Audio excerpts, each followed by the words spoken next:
बिस्मिल्लाहिर्रहमानिर्रहीम। अब हम डिस्कस कर रहे थे व्हाई डू वी रिसर्च। हम रिसर्च क्यों करते हैं, तो उसको हमने थोड़ा डिटेल के साथ डिस्कस किया था। अब जो हमारे कुछ पॉइंट्स रह गए थे उसको हम डिस्कस करते हैं। तो जो हमारे पास जो पॉइंट रह गए थे, ये स्लाइड अगर आप देखें तो वैलिडेशन की बात आ रही है। Research often serve to validate और challenge existing initiations and belief.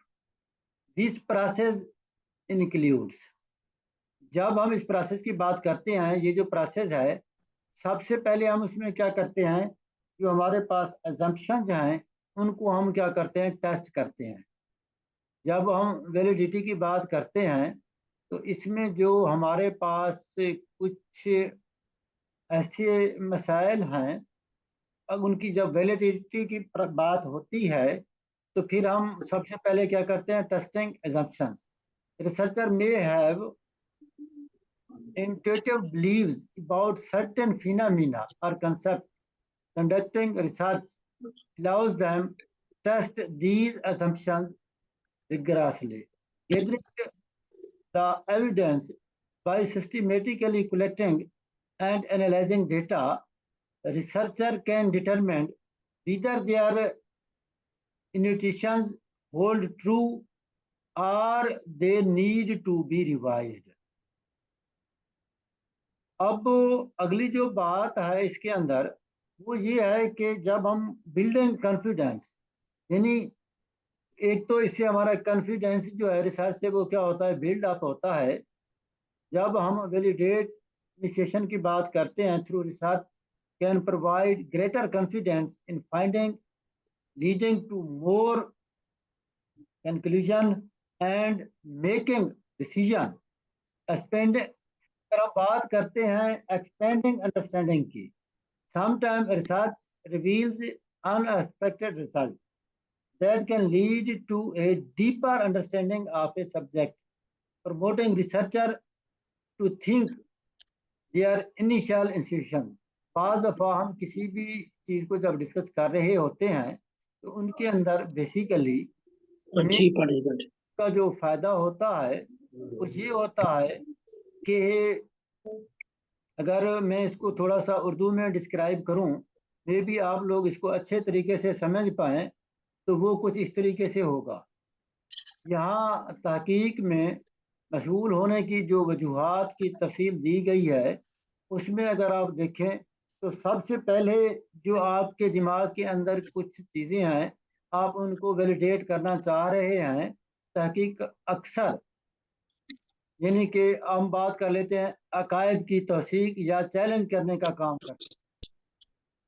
इसमें सबसे पहले जो पॉइंट होता है कि उसको हम डिस्कस करते हैं, जो हमारे मफरूजात हैं उनको हम टेस्ट करते हैं। तो जो मुहक्किक बाज मज़ाहिर या तसव्वुरात के बारे में जो एक अकीदा रखते हैं, तहकीक करने से उन्हें इन मफरूजात की सख्त जांच करने का मौका मिलता है। दूसरे नंबर पे हम जो शवायद इकट्ठे करते हैं, मकामी तौर पर डेटा इकट्ठा तजिया करके मुहक्किकीन ये तय कर सकते हैं कि आया उनकी वो जो थे वो दुरुस्त हैं या नहीं हैं, तो उनको भी हम डिस्कस कर सकते हैं। इसके अलावा जब हम डेटा इकट्ठा करते हैं तो उसको जब डेटे को दोबारा तरतीब देते हैं तो काफ़ी सारी चीज़ें हमें क्लियर हो जाती हैं। फिर हम बात करते हैं इससे फिर क्या होता है, जब हम इस तरह की रिसर्च कर रहे होते हैं तो उसमें जो एतमाद है वो बढ़ जाता है। तो आपसे मैंने पहले भी रिक्वेस्ट की थी कि अपने आप को अनम्यूट क्यों नहीं करते। मैं बैन कर दूंगा उस बच्चे को जो अपने आप को म्यूट करता है, अनम्यूट करता है। अपने आप को म्यूट रखें ताकि आपकी जो आवाज़ की डिस्टर्शन है या जो भी आप वो कर रहे हैं, ताकि उससे दूसरा बंदा तो डिस्टर्ब ना हो। रिजवान, अपने आप को म्यूट क्यों नहीं कर रहे आप? खुदा के बंदे, आप लेक्चर के दौरान अगर अपने आप को अनम्यूट नहीं रखेंगे तो फिर आपकी जो आवाज़ है, जो आपकी जो प्राइवेसी है, वो भी इधर रिकॉर्ड हो रही होती है।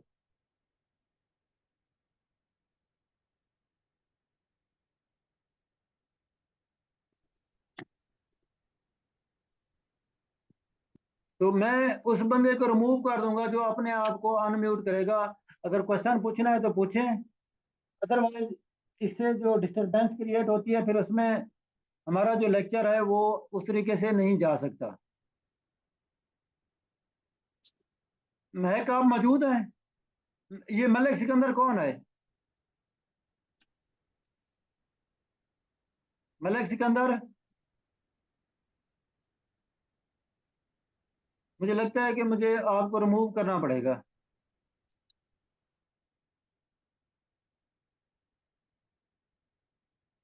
तो मैंने मलिक सिकंदर को रिमूव कर दिया, क्योंकि वो क्लास को डिस्टर्ब कर रहा है, बार बार उसको पता नहीं चल रहा कि मैंने क्या करना है। जब हम डिस्कस करते हैं तो इसमें सबसे पहले हमारे क्या होता है, एतमाद में इजाफा होता है। तहकीक के ज़रिए से ही हमें पता चलता है कि जो हमारे जो एतमाद है, जब हम रिसर्च करते हैं, जब हम नताज निकालते हैं, तो वो हमें किसी न किसी फैसला साजी की तरफ ले जाते हैं। इससे फिर जो आपकी फहम है वो भी बढ़ जाती है। बाज़ औक़ात तहकीक गैर मुतवक्किल नताज को ज़ाहिर करती है, जो किसी मौजू की गहराई से समझने की तरफ ले जा सकती है, जिससे महक़्क़ीन अपने इब्तदाई जो उनके अकायद थे उनको दोबारा गौर करने पर मजबूर कर सकती है। दूसरे नंबर पे हमारे पास जो डिस्कस हम कर रहे थे, जो हमारा दूसरा पॉइंट्स है, तो उसमें हमारे पास इम्प्रूव मेथड्स की बात आ रही है। पहली तो हम वैलिडेट इंट्यूशंस की बात कर रहे थे, अब हम बात कर रहे हैं किस चीज़ की? इम्प्रूव मेथड की। जो हमारे पास मेथड्स हैं या तरीक़ाकार हैं, में बेहतरी तहकीक में मशगूल होना तरीक़ाकार की बेहतरी का बास बन सकता है। जिसमें अगर हम जब हम अपने तरीक़ाकार को बेहतर करते हैं तो सबसे पहले हमें क्या करना पड़ता है? कोई नई तकनीकें तैयार करना पड़ती हैं। मुहक्किकीन अक्सर मखसूस चैलेंज या सवालात का जवाब देने के लिए तरीकों को तख्लीक या तरमीम करते हैं, जो तहकीकी तकनीकों में तरक्की की तरफ ले जाती हैं। वो जो उनके मेथड्स होते हैं, उनके अंदर या तो कोई नया मेथड वो डिस्कवर करते हैं जो रिसर्चर्स हैं, या फिर उनके अंदर तरमीम करते हैं जो जो हमारी तहकीकी तकनीक्स हैं उनको तरक्की की तरफ ले जाती हैं। दूसरा, इसमें हमारे पास क्या होता है कि मौजूदा तरीकों का जायज़ा लेकर उनका मुवाजना करके महक़्क़ीन कमज़ोरियों की निशानदाही कर सकते हैं और तजर्बात या मुतालात में दुरुस्तगी और एतबार को बेहतर बनाने के लिए काम कर सकते हैं। इसके अलावा जब हम इम्प्रूव मेथड की बात करते हैं तो हमारा जो एक अमल है उसको हमने क्या करना होता है, म्यारी बनाना होता है। तहकीक म्यारी प्रोटोकॉल तैयार करने की तरफ ले जा सकती है, जो मुख्तलिफ मुतालात में तसलसल को बढ़ाते हैं, जिससे नताज की तकरार करना आसान हो जाता है। नई टेक्नोलॉजीज़ के लिए अगर हम देखें, जब हम मेथड को इम्प्रूव कर रहे होते हैं या मेथड इम्प्रूव के अंदर जब इम्प्रूवमेंट की बात आती है, तो उससे नई टेक्नोलॉजीज़ के लिए मुताबिकत भी डिस्कस की जाती है। टेक्नोलॉजी की टेक्नोलॉजी की तेज़ तरक्की के साथ तहकीक नई टूल्स और तकनीकों को अपनाने और शामिल करने की हौसला अफजाई करती है, जो डेटा जमा करने, तजिया करने और तशहीर करने में बेहतरी ला सकती हैं। अब अगर हम बात करते हैं डिमांड ऑफ द जॉब की, ठीक है, डिमांड ऑफ द जॉब का मतलब क्या होता है? जो नौकरी की ज़रूरियात हैं, नौकरी की ज़रूरियात को अगर हम डिस्कस करें तो बहुत से शोबों में तहकीक में मशगूल होना एक मुलाजमत की ज़रूरत है या तवक्कुआत में शामिल है। अगर हम बात करते हैं पेशा वराना तरक्की की, बहुत से तालीमी और पेशा वराना किरदारों के लिए ज़रूरी है कि वो मैदान में होने वाली जो तरक्कियां हैं उनसे बाखबर रहने के लिए तहकीक करें। अगर हम डिमांड ऑफ द जॉब को देखते हैं तो जो आपकी कारकर्दगी है उसका जो म्यार है उसको हम जांचते हैं। तलीमी मीटिंग्स में या सिटिंग्स में तहकीक की पैदावार, शायशुदा मकाले, ग्रांट्स वगैरह अक्सर कारकर्दगी का अंदाज़ा लगाने या तरक्कियात और तनख्वाह की बुनियाद पर फैसलों के लिए इनको इस्तेमाल हम कर सकते हैं। बाज़ दफ़ा बात होती है जिद्दत और मसाबकत की, तो जो सनती सेटिंग्स हैं तहकीक जिद्दत के लिए इंतहाई अहम है। ये यकीनी बनाती है कि तंजीमें नई मसनूआत या खिदमात तैयार करके उनसे जो मुसाबकत है वो रहें।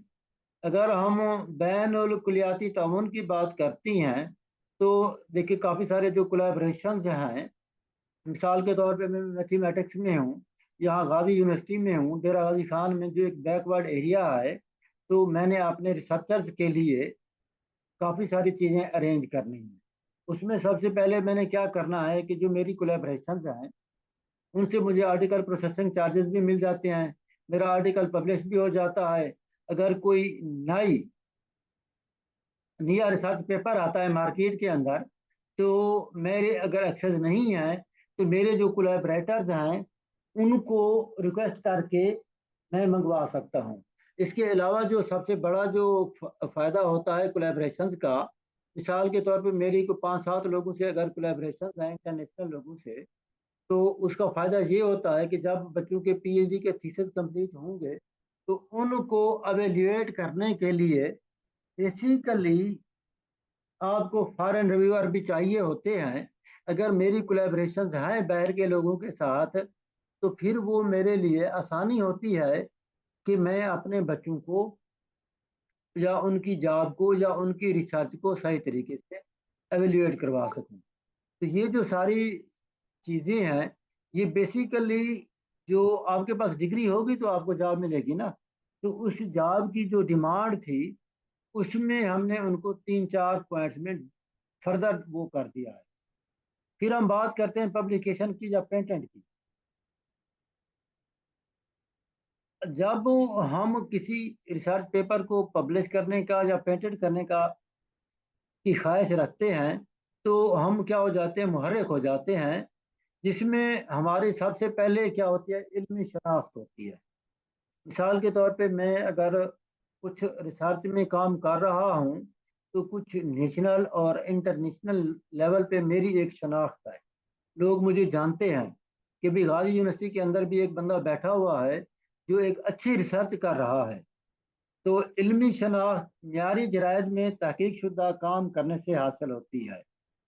अगर जो इंटरनेशनल रिप्यूटेड पब्लिकेशंस हैं उनसे आपकी इंटरनेशनल लेवल पे क्या होती है, पहचान होती है, उससे जब आपको साइटेशन मिलती है, लोग आपके आर्टिकल को पढ़ते हैं, तो जो मुहक्किकीन हैं वो एक दूसरे के साथ नताइज शेयर करने और इल्म के हिस्सा डालने की एक प्रॉपर एक पता चलता है कि इनका कोई शेयर है इसमें। जब भी हमारी कोई पेपर पब्लिश होता है तो उससे बेसिकली उस काम को इंटरनेशनल लेवल पे पब्लिश किया जाता है और वो इंटरनेशनल लेवल पे ही फिर उसके असरात होते हैं। तो इसमें अगर जब हम पेपर हमारा पब्लिश होता है तो उसमें बाज़ दफ़ा इंडस्ट्री या अमली साइंसदान जिस तरह हैं उसमें जब हम पैसे वो करते हैं तो उसमें फिर जो पब्लिकेशन के लिए एक वर्ड यूज होता है जिसको हम क्या कहते हैं, पेटेंट कहते हैं। बेसिकली पेटेंट का मतलब ये होता है कि जो मलकियत का तहफ़्फ़ुज़ है, बेसिकली आपकी एक रजिस्ट्रेशन होती है। वर्ल्ड पेटेंट का मतलब क्या है, आपका जो पेपर है, आपका जो काम है, आपकी जो रिसर्च है, उसकी जो मलकियत है, तो अगर आपने किसी सनत में काम किया है या किसी कोई ऐसा काम किया है जिसको आप पेटेंट हासिल करना, यानी या किसी के पेटेंट हैं, तो उसको बड़ा अहम मकाम हासिल होता है जो उन्हें मसाबकती फ़ायदा और मुमकिन माली फवाद फराम करता है। इसमें जब फंडिंग के मौके भी आपको मिलते हैं, अगर आपके यानी कि काफ़ी सारे पेपर हैं या पेटेंट्स हैं, तो जो गवर्नमेंट है वो भी आपको इमदाद कर सकती है, प्रोजेक्ट दे सकती है, गवर्नमेंट से आप ले सकते हैं। आप डिफरेंट रिसर्च की ऑर्गेनाइजेशंस हैं, ठीक है, वो आपको फंडिंग दे सकती हैं। आप इंटरनेशनल तौर पे भी कोई प्रोजेक्ट ले सकते हैं। तो ये जो सारी चीज़ें हैं, बेसिकली जो पब्लिकेशंस हैं, वो बेसिकली जो एक रिसर्चर है उसको भी वो कर सकती हैं। अगर हम इन 4 पॉइंट को थोड़ा सा खुलासे के तौर पे देखें, तो मजमूई तौर पर ये महरक़ात तहकीकात में मशगूल होने के मुख्तलिफ़ वजूहात को उजागर करते हैं। और अगर हम इन इनिशिएशन की तौसीक और तरीक़ों की बेहतरी से लेकर मुलाजमत की ज़रूरियात को पूरा करने, इशाअत और पेटेंट के ज़रिए पहचान हासिल करने तक, इनमें हर एक पहलू में इल्म और जिद्दत की तरक्की में किरदार अदा करता नजर आता है। तो उसके बाद अगर हम बात करते हैं कि अब हमारे पास, अगर हम डिस्कस करें कि जो हमारी रिसर्च है, ठीक है, तो रिसर्च में सबसे पहले जो उसकी बुनियाद है या बेस है, हम कहते हैं बेस्ड ऑन एन आइडिया। सबसे पहले रिसर्च का जो एक प्रोसेस है, आपके जहन में क्या आता है, कोई आइडिया आता है। Research often begins with A compiling idea और कंसेप्ट। दिस कैन इंक्लूड, जब हम उस आइडिया को फर्दर लेके चलते हैं, तो हम एक वर्ड यूज करते हैं, एक्सप्लोरेशन ऑफ हाइपोथेसिस। जो हाइपोथेसिस है, बेसिकली जो आइडिया है, वो आपके हाइपोथेसिस को एक्सप्लोर करता है। Researcher may start with a specific idea they wish to explore further, leading to formulation of hypothesis that can be tested, innovative solutions.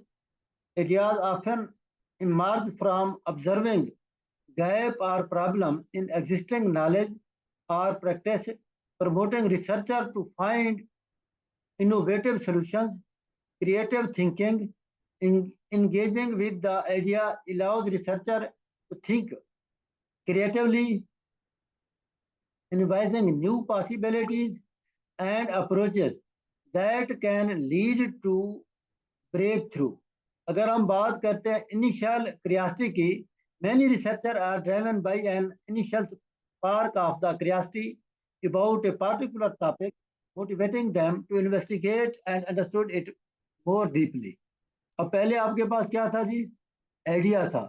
अब जो बात आती है आइडिया से, कि आपका जो एक्सपीरियंस है, based on your experience, personal experience can be significantly influence the direction and focus of the research.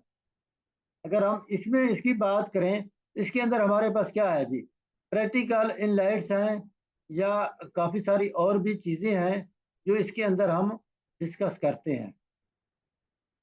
तो मैं थोड़ा सा इन चीज़ों को कोशिश करता हूँ कि ये जो हमारा जो तहकीक है, उसकी जो स्टेप्स हैं, उनको मैं उर्दू में वो करूँ, बयान करूँ कि सबसे पहले अगर हमारे पास कोई ख्याल पर मबनी तहकीक अक्सर एक मुतासर कुन ख्याल या तसव्वुर से शुरू होती है, जिसमें सबसे पहले हमारे पास क्या होते हैं, मफरूज़ात की हम खोज करते हैं, उनको देखते हैं। महक़क़ एक ख़ास ख्याल के साथ शुरू हो सकता है जिसे वो मज़ीद जांचना चाहता है, जिसकी वजह से ऐसे मफरूज़ात वज़ा करने पड़ते हैं जिनकी जांच पड़ताल की जा सकती है। और फिर उनका हम क्या देते हैं, जो मॉडर्न सोल्यूशन है वो हम देते हैं।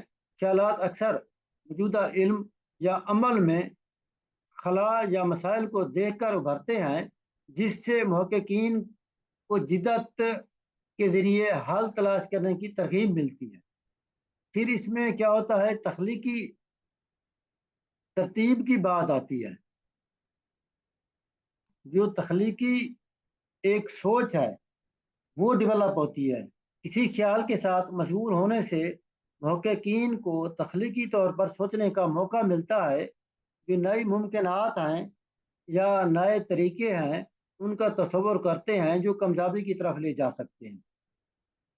और इब्तदाई तौर पे ये क्या होता है, जब भी हम किसी तहकीक की तरफ जाते हैं तो इंसान को एक तजस्सुस होता है। बहुत से महक़क़ीन एक मखसूस मौजू के बारे में इब्तदाई तजस्सुस से मुतासर होते हैं, जो उन्हें इस काम में मज़ीद तहकीक करने की तहरीक देती है। आपके तजर्बात पर अब हम आते हैं कि जो दूसरा इसका जो स्टेप होता है, जो पहला तो हमारे पास कोई ख्याल था, तसव्वुर था। अब वो बात आ गई है किस चीज़ की, कि यानी तखय्युल से लेके जो आपकी जो रिसर्च थी वो चली गई है किस चीज़ में। अगर हम उसको थोड़ा सा इसमें लेके जाएं कि यानी कि दूसरे लफ्ज़ों में आप पहले तो यानी कि एक प्लानिंग कर रहे थे, फिर उसका जो मटेरियल है उसके बारे में आप थोड़ा सा उस पे सोचते हैं।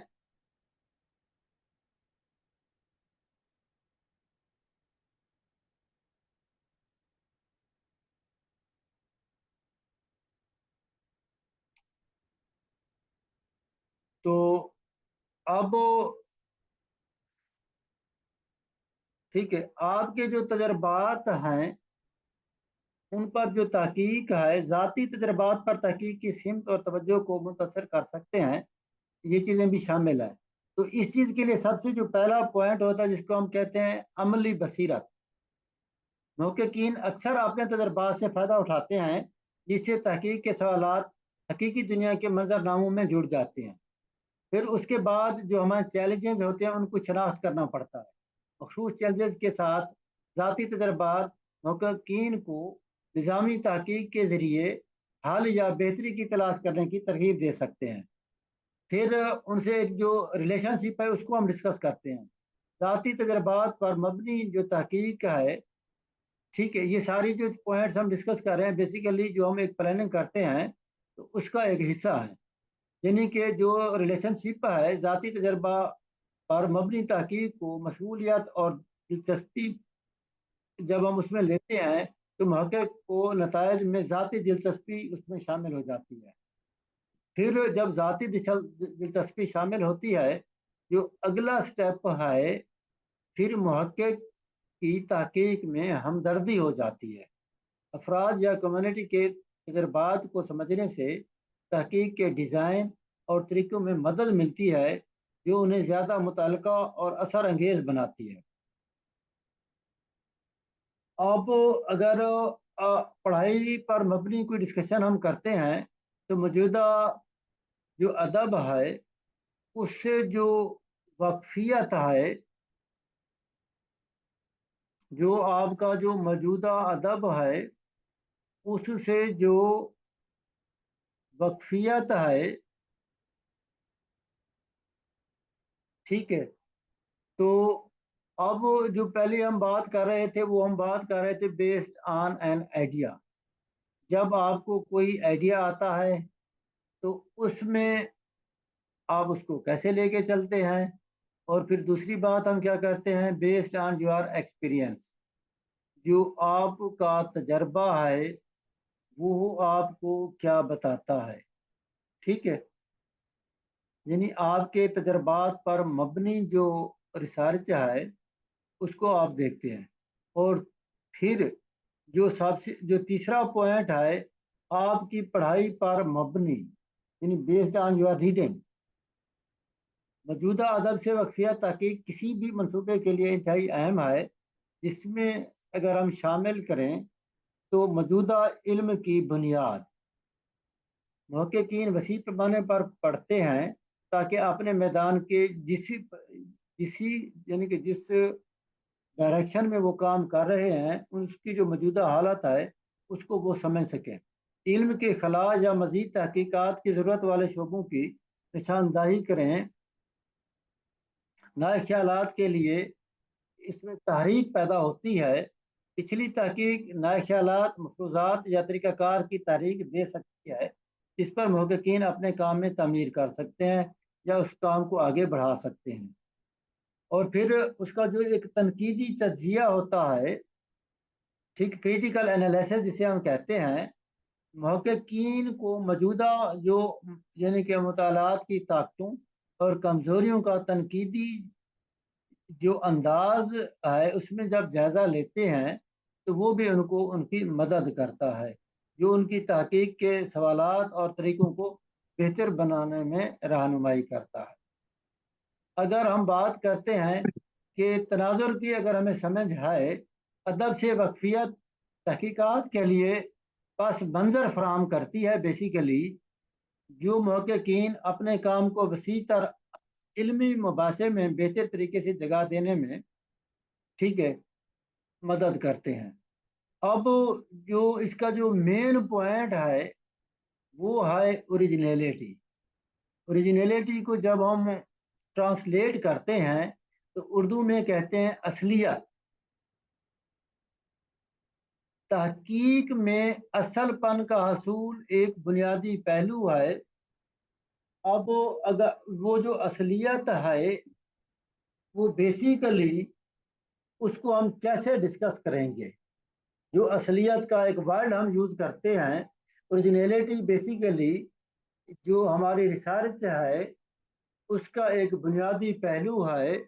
ठीक है, तो इसमें सबसे पहले जो ओरिजिनलिटी है उसमें हम क्या देखते हैं, निया इल्म फराहम करना। जो चीज़ हम नई करना चाह रहे हैं, ठीक है, तहकीक का मकसद क्या होता है कि अगर आपका जो यानी कि रिसर्च का जो एरिया है उसमें कुछ करना चाहते हैं, वो क्या हो सकते हैं, नई दरियाफ्त भी हो सकती हैं, जदीद तरीके या मुनफरिद नज़रियात के ज़रिए भी वो चीज़ें पॉसिबल हैं। ठीक है, तो ओरिजिनलिटी में फिर हम ये भी देखते हैं जो मौजूदा मेथड्स हैं, असूल हैं, उनको बाज़ दफ़ा हमें चैलेंज करना पड़ जाता है कि क्या जो मौजूदा मेथड है वो सही है या गलत है। असलपन अक्सर मौजूदा मफरूज़ात, नज़रियात या तरीक़ों पर सवाल उठाने में शामिल होता है, जिससे नई बसीरत और तरक्की की तरफ ले जा सकता है। तख्लीक, इसमें फिर हम ओरिजिनलिटी की बात करते हैं तो उसमें जो एक मेन बात यानी कि मेन टॉपिक होता है, जिस चीज़ के ऊपर आप रिसर्च कर रहे हैं उसकी जो तख्लीकियत है उसको आप कैसे फ़रोग़ देंगे। तहकीक असल पन पर जोर देती है, वो तख्लीकी सोच और इल्म के गैर दरियाफ्तशुदा इलाकों की बेसिकली हम क्या कर रहे होते हैं, खोज कर रहे होते हैं, और इस चीज़ की वो हौसला अफजाई करती है। और फिर जब हम बात करते हैं ओरिजिनलिटी की तो उसके अंदर हम एक टर्म यूज़ करते हैं, शनाख्त और असर। यानी कि असल जो शरारतें हैं इल्मी दुनिया में ज़्यादा शनाख्त का बास बन सकती हैं और इस मैदान में देर पा असर डाल सकती हैं, जो मुस्तकबिल की तहकीक के रास्तों और तरीक़ों को भी मुतासर कर सकती हैं। अगर इन 3-4 पॉइंट को एक यानी सम अप करना हो तो हम ये कह सकते हैं कि तहकीक का आगाज़ एक इब्तदाई ख्याल, ज़ाती तजर्बात, वसी मुतालिया और असलपन के हसूल से हो सकता है।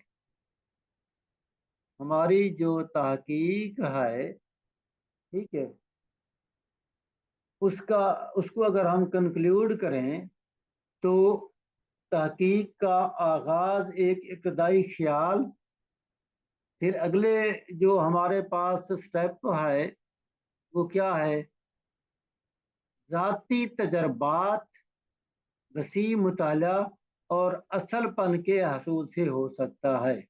इनमें हर एक पहलू तहकीक के अमल और नतायज की तश्कील में अहम किरदार अदा करता है, जिसमें बिल आखिर मुख्तलिफ शोबों में इल्म और समझ को तरक्की देने में भी मदद हो सकती है। और ये जो चार चीज़ें हैं, बेसिकली इनका जो अगला वर्जन है उसको जब हम डिस्कस करते हैं तो उसके लिए हम कोई 3-4 वर्ड यूज करते हैं। जो हमारा पहला वर्ड है वो हम बात करते हैं प्लानिंग की। Planning is the initial step in writing process which involve. जब हमारी रिसर्च है उसका अगर हम बात करते हैं, हम लिटरेचर रिव्यू या कोई भी चीज़ लिखना चाह रहे हैं तो उसके अंदर हमारे पास कोई 5 स्टेप हैं। उनमें सबसे नंबर 1 जो है वो है planning. Planning is the initial step in the writing process which involve. तो जब हमारे पास उसमें एक और चीज को भी हम ये कहते हैं कि हमारा जो मकसद है, ठीक है, उसको हम डिफाइन करते हैं। Clearly identify the aim of your literature review और रिसर्च पेपर। यानी कि उसका जो मेन ऑब्जेक्टिव है प्लानिंग के अंदर, सबसे पहला जो उसका पर्पस हो सकता है तो वो क्या है कि clearly identify the aim of your literature review और your research. Are you summarising existing research, identifying the gaps, या फिर आप उसका क्रिटिकल एनालिसिस करना चाहते हैं, ठीक है ना, या जो आपकी करंट फाइंडिंग है उनका एनालिसिस चाहते हैं, एस्टेब्लिश्ड ए स्कोप। फिर दूसरे नंबर पे जो हमारी प्लानिंग है उसके अंदर हम क्या करते हैं, उसका स्कोप जो है उसको एस्टेब्लिश करते हैं। Determine the breadth of your literature review, will it cover a specific time period, particular themes और सर्टेन मेथडोलॉजीज। तो उसके बाद हम क्या करते हैं प्लानिंग के अंदर, क्रिएटिंग एन आउटलाइन। हम क्या करते हैं, कोई आउटलाइन क्रिएट करते हैं। Develop a structured outline that organise your main ideas, key points and themes. This will serve as a road map for your writing process. फिर प्लानिंग के अंदर हम टाइमलाइन सेट करते हैं, setting a timeline. Allocate time for your each stage of your writing process, from research to final revision, ensuring you stay at on track. जब हम, यानी कि हमारा जो पहला जो पॉइंट था प्लानिंग, तो प्लानिंग के अंदर हमने उसको डिवाइड कर दिया कि सबसे पहले हमने क्या किया कि डिफाइनिंग द पर्पस, उसका पर्पस डिफाइन करें। फिर हमने क्या किया कि हमारे पास जो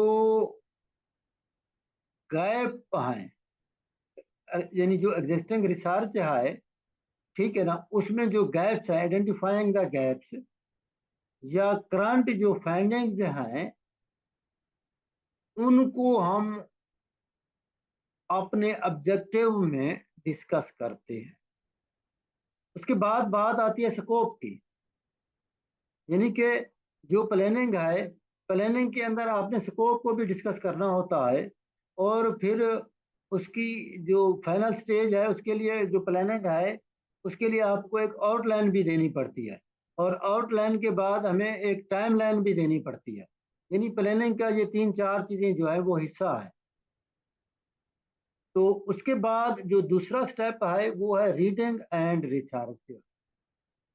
This step involved through reading and gathering relevant information which include, ठीक है ना, सबसे पहले हमने क्या करना है, सोर्सेज जो हैं उनको आइडेंटिफाई करना है। Look for describing the source, such as academic journal, book, article related to your topic. Use database like Gestor, Google Scholar और कोई भी अगर आप अपनी लाइब्रेरी को यूज कर रहे हैं तो ये सारी चीजें आप अपने रीडिंग के लिए सबसे पहले एक मटेरियल अलग करते हैं, टेकिंग नोट्स, फिर आप उनके क्या करते हैं, नोट्स बनाते हैं as you read. Take detail notes on key points, themes, methodologies and findings, highlight the relevant यानी कि quotations and create citations for later reference. और फिर जो हमारी रीडिंग है उसका जो अगला हिस्सा है वो है organising information. Categorize your notes based on the theme or argument to make it easier to reference them later. This can be done using digital tools or traditional note taking methods. अगर हम बात करते हैं critical study की तो वो भी reading and research का हिस्सा है। Evaluate the credibility of the source you read. Consider the author's background, the publication, reputation, and the research methodology. और फिर जो हमारा जो तीसरा मेन पॉइंट है वो है एनालाइजिंग का, कि हम चीजों को एनालाइज किस तरह करते हैं और कैसे करते हैं। ठीक है, तो जब हम इन चीजों को एनालाइज करते हैं तो बेसिकली जो आपका एनालाइज वाला इशू है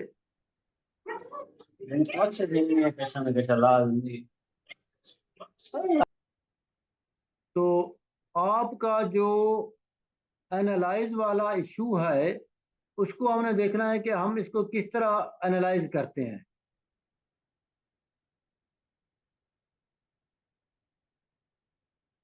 तो ये जो चीजें हैं इनको हम देख रहे होते हैं तो फिर इसके अंदर हमारे पास क्या आता है कि जो हमारे पास एनालाइज है चीजें कि हम उनको कैसे एनालाइज करते हैं। ठीक है, analysing the information you have gathered in a crucial for drawing the meaningful conclusion, which includes, जब हम एनालिसिस की बात करते हैं तो सबसे पहले हम क्या करते हैं, आइडेंटिफाई पैटर्न और थीम्स को आइडेंटिफाई करते हैं। Look for the recurring themes, methodologies are finding in the literature. Consider how different sources relate to each other.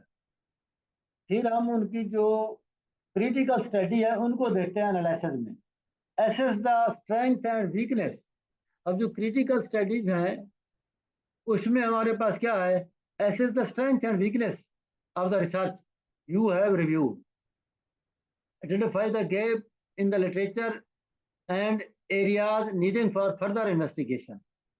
फिर हम उसमें क्या करते हैं, ड्रैंग कनेक्शंस, तो उनके अंदर हम कनेक्शंस डिस्कस करते हैं कि उनका जो जब हम चीज़ों को एनालाइज करते हैं तो ये जो हमारी एनालाइजिंग है या ड्राफ्टिंग है, रिवाइजिंग है, तो इसको हम थोड़ा नेक्स्ट जो हमारा ये जो टाइम है तकरीबन लेस देन 1 मिनट रह गया है तो हम कोशिश करते हैं कि 15 मिनट की ब्रेक के बाद दोबारा इन चीज़ों को हम डिस्कस करते हैं, जिसके अंदर हमने किस चीज़ को डिस्कस करना है, प्लानिंग को भी डिस्कस करना है, रीडिंग को भी डिस्कस करना है और जो रिसर्च है उन चीज़ों को भी हमने डिस्कस करना है कि ये सारे जो 5 पॉइंट हैं इनको बड़े अच्छे तरीके से हम जो हमारा नेक्स्ट